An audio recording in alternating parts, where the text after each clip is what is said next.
성도님 여러분 안녕하십니까? 에스라의 나무강단 안식일학교 교과 해설에 오신 여러분들을 환영합니다. 주제로 살펴보는 요한복음, 오늘은 제 11과를 함께 살펴보겠습니다. 11과의 제목은 아버지와 아들과 성령입니다.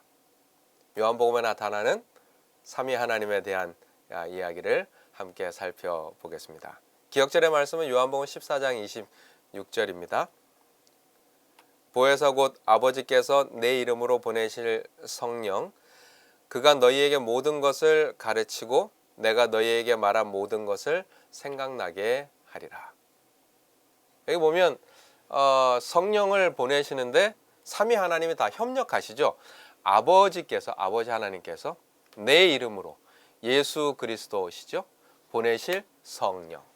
그러니까 이 요한복음에서는 아버지와 아들과 성령이 매우 긴밀하게 우리에게 가르치시고 또 우리의 모든 것을 생각나게 하시는 일에 협력하고 계심을 보여주고 있습니다. 먼저 우리 요한복음에 나와 있는 아버지 하나님에 대해서 조금 살펴보겠습니다. 요한복음에는 아버지라고 하는 용어가 136번 사용됩니다. 파테르라고 하는 이제 헬라어이지요. 그 중에 120회가 하나님을 지칭합니다. 그러니까 일반적인 아버지에 대한 이야기보다 요한복음에 나타난 아버지는 하나님에 대한 이야기가 대부분입니다.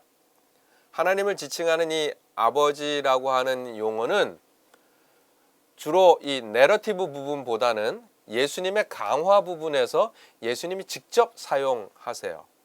이 내러티브 부분이라고 하는 것은 무엇인가 하면 예수님이 말씀하신 어떤 직접적인 말씀이 아닌 요한이 설명하고 있는 그런 부분에서 하나님을 아버지라고 나타나는 것보다 예수님이 설교하실 때, 말씀하실 때 아버지를 하나님을 사용하는데 지칭하는 데 사용했습니다. 무슨 말입니까? 그러니까 예수님께서 하나님과의 관계를 이야기하실 때 내 아버지다. 아버지와 아들과의 관계라고 하는 것을 설명하기 위해서 주님께서 의도적으로 하나님이라고 말씀하지 않으시고 아버지라고 사용하신 것이죠. 요한복음의 아버지는 예수 그리스도, 아들 되신 그 아버지와 아들과의 관계를 매우 깊이 설명하고 있습니다. 이스라엘의 가족은요, 북의 가족입니다. 공식 혈통이 아버지의 가계를 따르는 것이죠. 또 북의 거주입니다. 결혼한 여인이 남편의 가정의 일원이 되는 것입니다. 또 가부장제입니다. 아버지가 가정을 책임지는 역할을 가지고 있습니다. 그러니까 이 이스라엘 백성들이 가지고 있었던 이 아버지의 개념은 이러한 개념을 통해서 볼 때 나의 모든 것을 책임지시는, 나의 의식주와 나의 모든 삶을 책임지시는 분이 아버지이시구나 라고 하는 어떤 인식이 되어져 있는데, 예수님께서 특별히 하나님을 소개하시면서 아버지다 라고 요한복음에서 표현하고 계신다는 거죠. 그러면 그 아버지께서 요한복음에 어떤 역할을 하고 계실까요? 요한복음에 나타난 아버지 하나님의 역할은 무엇이겠습니까? 요한복음 3장 16절, 17절, 6장 57절 성경절을 제가 다 찾아보지는 않지만 이 말씀을 통해서 보면 세상을 구원하고 살리기 위해 독생자이신 아들을 보내시는 아버지라고 표현되어져 있습니다. 세상에 대해서 관심이 없으신 분이 아니라 세상을 구원하기 위하여 놀라운 계획을 세우시는데, 그 놀라운 계획은 무엇인가 하면 한 분뿐인 독생자, 가장 귀하신 아들을 내어주시는 아버지, 희생의 아버지, 계획을 세우시는 아버지 하나님의 모습이 기록되어져 있습니다. 요한복음 5장 22절과 30절에 보면 아버지께서 뭐라고 말씀하셨는가 하면 모든 심판을 아들에게 맡기셨다. 그리고 아들은 아버지의 뜻대로 심판하신다. 그러니까 심판의 뜻을 가지고 계신 분이 누구신가 하면 아버지이신데, 아버지께서 그 모든 심판을 다 실행하지 않으시고 아들에게 그것을 조금 맡기셨다라고 하는 표현이 있습니다. 홀로 계시지 아니하고 심판자로서의 그 모든 권한을 아들에게 위임하시는 아버지. 아들이 우리 인간 사회 부자지간에도 그렇지 않습니까? 아들이 어렸을 때는 모든 것을 아버지가 다 챙겨주시지만 아들이 장성했을 때 한 발 뒤로 물러서서 그 아들이 할 수 있도록 자리를 내어주시는, 위임해 주시는 아버지의 모습이, 여기 하나님 아버지의 모습도 아들 하나님 예수 그리스도에게 그 모든 것들을 이렇게 내어 맡겨주시는 든든한 아버지의 모습이 기록되어져 있습니다.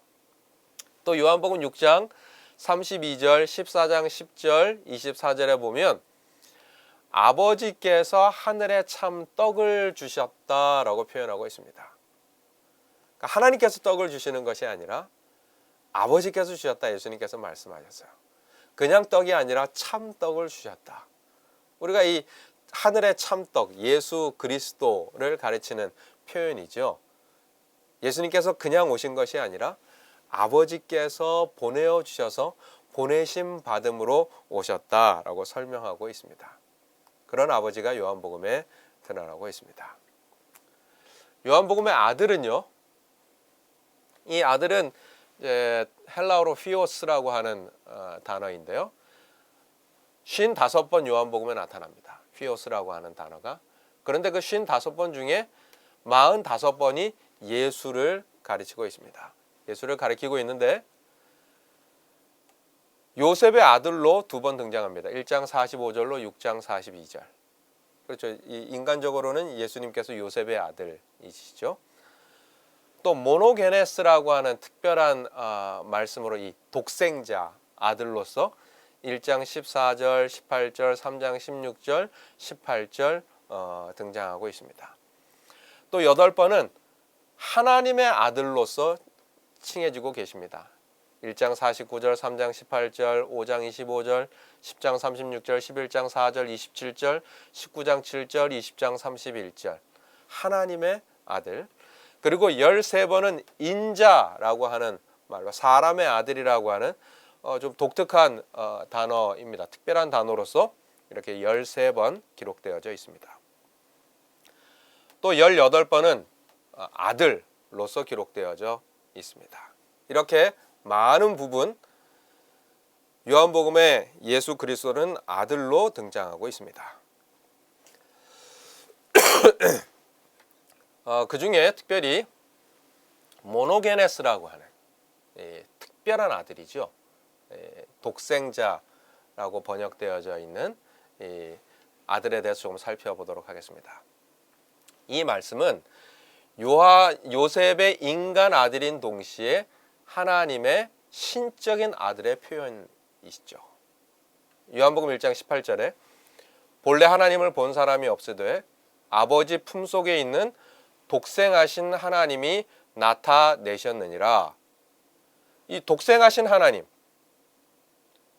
이 말씀은 곧 하나님이시니라 라고 하는 1장 1절의 그 말씀을 풀어쓰면서 설명하고 있는 것이 무엇인가 하면 독생하신 하나님이라고 표현하고 있습니다. 아들 하나님으로서 말이죠. 그리고 또 아버지의 품속에 계신 최대의 친밀함의 표현이기도 합니다. 아버지 품속에 계신 독생하신 하나님이 나타내셨느니라 표현하고 있지 않습니까? 그 아들은 단순한 아들이 아닌 매우 친밀한 표현으로 이 독생자 하나님을 설명하고 계신 것이죠. 예수님은 독특하고 극적이며 명확하고 생생한 방식으로 하나님을 나타내셨다라고 표현하고 있습니다. 이 교과의 저자도 이 나타내셨느니라라고 하는 단어에 주목하고 있지요. 엑세고마이라고 하는 엑세게오바이라고 하는 이 말이 이제 영어로는 주석하다, 이렇게 무엇인가 이렇게 펼쳐내다라고 하는 말로 나타나져 있는데요. 예수님은 그런 분이시라 이것이죠.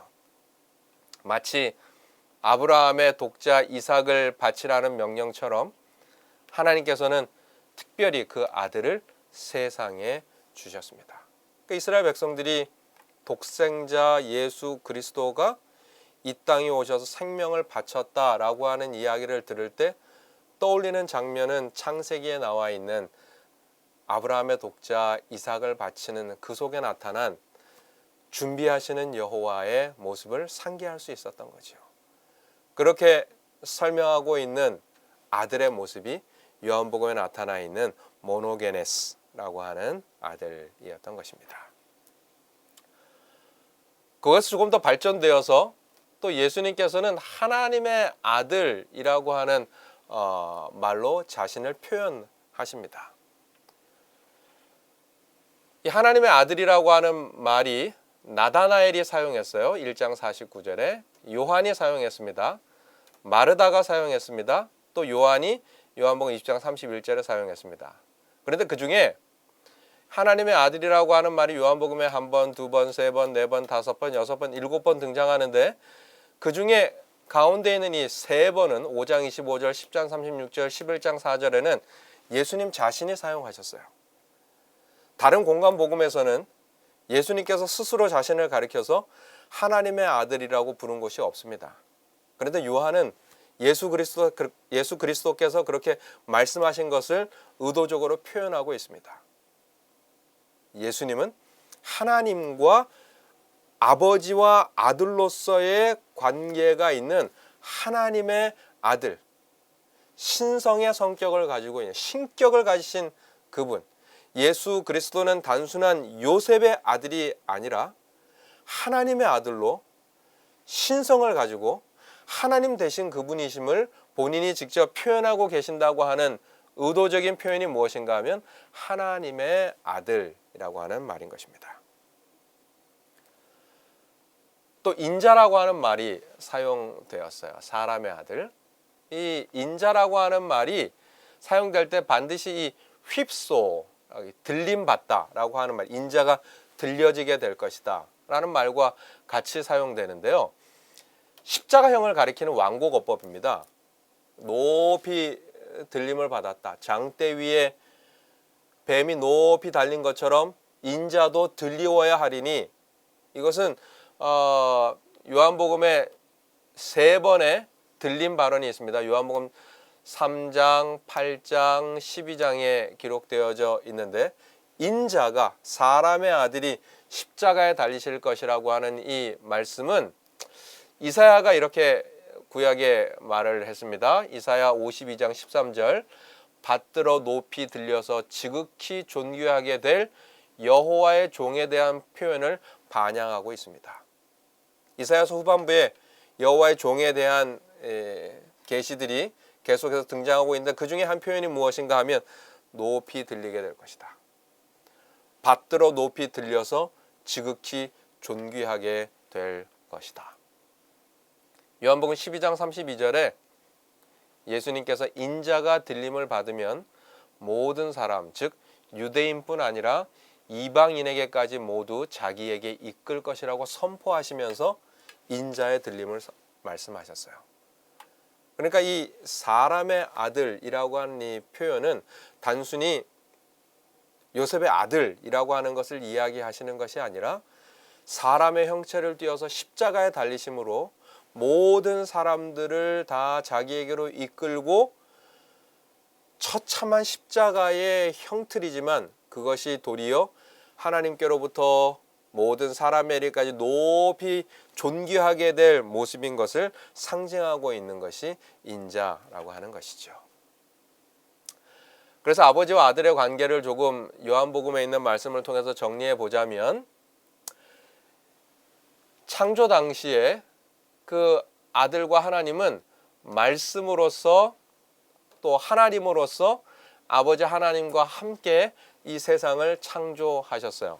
존재론적으로 동등하신 것입니다. 요한복음 1장 1절로 3절에 보면 태초에 말씀이 계셨고 그 말씀이 하나님과 함께 계셨으니 이 말씀은 곧 하나님이시니라 라고 말씀하시면서 어떤 말씀으로서, 아니 하나님으로서의 모습을 기록하고 있다면, 이제는 요한복음 뒷부분으로 가면서 그 아버지와 아들과의 관계를 통해서 말씀이셨던 그 하나님이 육신이 되신 것이죠. 아들로서 오신 것이죠. 또 보내시는 아버지는 그 아들을 보내시는 분으로 관계가 있는 모습이죠. 그래서 그것을 다른 말로 하자면 기능적으로 요한복음에서는 계속해서 예수님이 아버지로부터 보냄을 받았다. 아버지께서 허락하지 않으시면 나는 아무 일도 하지 아니한다. 어떤 기능적인 종속의 모습으로 표현되어져 있는 것이 아버지와 아들과의 관계였던 것입니다. 그리고 세 번째로 이제 요한복음에 나타난 성령의 부분이 있습니다. 그러니까 아버지와 아들과 성령이죠. 요한복음의 성령은 진리의 영이다 라고 표현되어져 있습니다. 이 진리의 영, 무엇의 무엇 이렇게 얘기할 때 그 의라고 하는 것이 주격인지 목적격인지 소유격인지 뭐 이런 이야기들이 많은데, 여기 학자들은 이야기하기를 이 진리의 영이라고 하는 것은 목적 소유격일 것이다 라고 이야기를 하고 있습니다. 무슨 목적으로 영이 오는 것인가? 진리를 전달하는, 진리를 위해서 오시는 성령이다 라고 표현할 수 있겠죠. 성령께서 이 땅에 오셔서 하시는 일이 무엇인가 하면 진리를 나타내시는 것입니다. 그래서 요한복음에는 진리의 영이라고 표현되어져 있고 또 성령이라고 표현되어져 있기도 합니다. 요한복음 14장 26절과 20장 22절에는 아예 성령이라고 표현되어져 있기도 하고요. 또 우리가 익히 들었던 보혜사라고 하는 말, 파라클레토스라고 하는 이 말로도 14장에 15장에 16장에 표현되어져 있습니다. 그래서 요한복음의 성령은 진리의 영으로, 성령으로, 파라클레토스로 드러나고 있는데요. 성령께서 하시는 역할이 무엇인가? 하나님이 예수를 통해 제자들과 함께 계셨듯이 예수님은 성령을 통해 제자들이 계속 함께 할 것이라고 약속하고 계신 것이죠. 그러니까 하나님과 아들과 성령께서 아버지와 아들과 성령으로 계속 이어져서 제자들과 함께 하나님의 백성들과 함께 머물게 될 것이다 라고 설명하고 계십니다. 예수님의 제자들에 대한 하나님의 임재 약속은 성령, 예수님, 아버지를 포괄하고 이는 하나님의 삼위 모두가 신자들 안에 내주에 관여하고 계심을 설명하기 위해서 예수님은 14장의 강화를 통해서 새 하나님을 다 소개하고 계십니다. 15절로 17절에 성령을 보내주실 것이다 말씀하고 있어요. 18절로 21절에는 내가 너희를 떠나지 않겠다 말씀하고 계십니다. 또 22절로 24절에는 아버지도 너희를 떠나지 않겠다 라고 말씀하시면서 삼위 하나님이 다 우리 하나님의 백성들에게 그 속에 내주하여 계심을 설명하고 있는 것이 아버지와 아들과 성령 삼위 하나님이죠. 도표로 조금 정리해 보자면 이렇습니다. 조금 전에 우리가 살펴보았듯이 창조 당시에 예수 그리스도는 말씀이시고 하나님이시면서 하나님과 동등한 존재론적 동등한 입장에서 세상을 창조하셨습니다. 그런데 하나님께서 그 아들을 이 땅에 보내셨죠. 하나님으로서가 아니라 사람으로 보내셨습니다. 육신이 되셨어요. 그리고 그를 아들이라 말씀하셨습니다. 그 아들을 보내시는 아버지로서 하나님이 나타나고 계시죠. 어떤 기능적인 종속적인 면이 있다고 말씀하셨고, 예수님의 십자가의 아들이 되신, 육신이 되신, 사람이 되신 그 목적은 무엇인가 하면 영광을 받기 위하여 오신 것이죠. 영광의 때를 위하여 나아가기 위해서 오셨어요. 그리고 그 영광을 받으시면서 아들은 또 다른 성령을 보내실 것이라 말씀하고 있습니다. 아들 자신도 보냄을 받았는데 그 아들은 또다시 성령을 보내십니다. 그 성령을 진리의 영이라 말씀하시고 또 다른 보혜사 파라클레토스라고 말씀하고 계시는 것이죠. 이렇게 아버지와 아들과 성령은 여러 유기적인 관계를 통하여 함께 일하십니다. 보냄을 받고 보냄을 당하고 함께 연합하여 일하며 계시는 모습이 요한복음 전체에 드러나고 있는 것이죠. 요한복음에서 예수가 보냄받은 자로 아버지를 전적으로 의지하고 순종하는 것으로 묘사되었듯이 성령은 아버지와 아들이 보냈으며 14장 26절과 15장 26절에 아버지와 아들이 성령을 보냈으며 성령의 가르침은 예수를 통해 하나님의 행하신 일의 영적인 의미를 밝히는 데 초점을 맞추고 있는 것입니다. 진리를 드러내기 위하여 하나님과 아버지와 아들과 성령께서 함께 일하고 계심을 요한복음에 가르쳐주고 있는 것이죠. 그렇게 삼위 하나님의 이야기를 또 끝으로 이번 과의 마지막 부분은 요한복음 17장에 예수님의 중보의 기도가 기록되어져 있습니다. 이 예수님께서 기도하신 한 장 전체가 기도문인데요. 요한복음 17장을 조금 세분하자면 1절로 8절까지는 예수님 자신을 위한 기도입니다. 9절로 19절까지는 제자들을 위해서 기도하세요. 그리고 20절로 26절까지는 제자들을 통해 믿게 될 신자들을 위한 기도가 기록되어져 있습니다. 자신을 위한 기도와 제자들을 위한 기도와 세상을 위한 기도를 한 장 전체에 예수님께서 기록해 주셨는데요. 그 중에 17장 23절에 이 기도의 중심이 무엇인가 한번 생각해 보면 내가 그들 안에 있고 아버지께서 내 안에 계시오. 그들로 온전함을 이루어 하나가 되게 하려 함은 연합입니다. 우리가 앞에 살펴보았던 그 삼위 하나님의 모습이지 않습니까? 함께 계시는 거죠. 그들 안에 있고 아버지께서 내 안에 계시며 보냄을 받고 보냄을 주시고 그런 것처럼 그들도 다 온전함을 이루어 하나가 되게 하려 함은 아버지께서 나를 보내신 것과 또 나를 사랑하심 같이 그들도 사랑하신 것을 세상으로 알게 하려 함이로소이다. 보냄을 받은 것, 사랑받은 것, 사랑하고 계신 것, 그 모든 것들을 세상으로 알게 하려 합니다. 요한복음에 나타난 안다고 하는 것, 그것은 단순히 하나님과 아들과 성령을 아는 것뿐만 아니라 보냄을 받은 저와 여러분들, 그리스도의 자녀들을, 하나님의 자녀들을 통하여 그 삼위 하나님의 사랑을 알 수 있도록 예수님께서 우리를 보내시면서 중보하고 계시는 것이죠.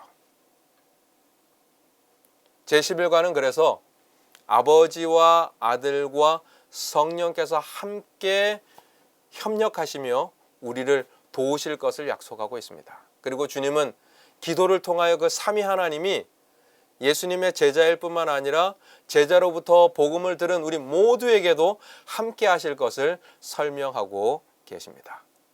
지금도 아버지와 아들과 성령은 우리 모두와 함께하고 계십니다. 그 주님을 기억하고 성령님의 도우심을 받아서 날마다 주님을 알아가는 길로 나아가는 우리 모든 재림 성도들 되시기를 간절히 소망하며 오늘 교과 연구를 마치도록 하겠습니다. 감사합니다.